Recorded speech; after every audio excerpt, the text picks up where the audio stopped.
ગઈકાલે જૂનાગઢના ભેસાણ ખાતે માલધારી સેના દ્વારા ગૌચર દબાણ દૂર કરાવવા મુદ્દે ભેસાણ મામલતદાર તેમજ ભેસાણ તાલુકા વિકાસ અધિકારીને લેખિતમાં રજૂઆત કરવામાં આવી છે। જૂનાગઢમાં ગઈકાલે ભેસાણ તાલુકાના માલધારી સમાજ દ્વારા જે ગૌચરની જમીનો ભૂમાફિયા દ્વારા દબાણ કરવામાં આવ્યું છે તે જમીનનો તંત્ર દ્વારા ખાલી કરવા મુદ્દે ભેસાણ મામલતદાર તથા તાલુકા વિકાસ અધિકારી દ્વારા દૂર કરવામાં આવે તેવી લેખિત માંગ કરવામાં આવી છે, જેમાં ભેસાણ સહિતના છોરવડી, રાણપુર, વાકુના ખાચરિયા તેમજ માલડિયા, પાટલા, કોઠા, બરવાળા તેમજ ચૂડા, ગળથળ સહિતના અન્ય ગામોમાં ભૂમાફિયાઓ દ્વારા ગૌચરની જમીન સરકારી ખરાબાની જમીન ઉપર ઘણા લોકોએ જમીન પચાવી પાડી છે, જેના કારણે માલધારીઓને પશુ ચરાવવા માટે જગ્યા નથી। વારંવાર ગામના સરપંચ, તલાટી, મંત્રીને લેખિતમાં રજૂઆત કરવા છતાં કોઈ જાતની કાર્યવાહી કરવામાં આવી નથી।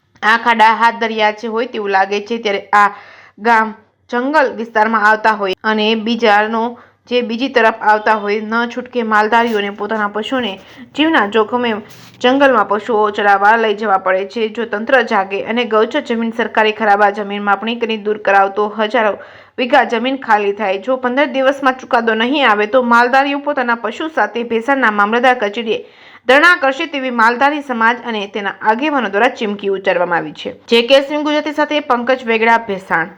હાજી, મારું નામ વિજય ભરવાડ, માલધારી સેનામાંથી ભેસાણ તાલુકાની અંદર રાણપુર ગામમાં, છોડવડી ગામમાં, વાઘણિયા ગામમાં અને માંડવા ગામમાં ગૌચરમાં ઝાઝા પ્રમાણમાં દબાણ થયેલું છે, જેની રજૂઆત અમે હરેક ગામની પંચાયતમાં કરવામાં આવી છે, ટીડીઓ સાહેબને કરવામાં આવી છે અને આજ અમે મામલતદારે આવેદનપત્ર લેવા આવ્યા છીએ કે આ ગૌચરની જમીનનું દબાણ દૂર કરવામાં આવે વહેલામાં વહેલી તકે।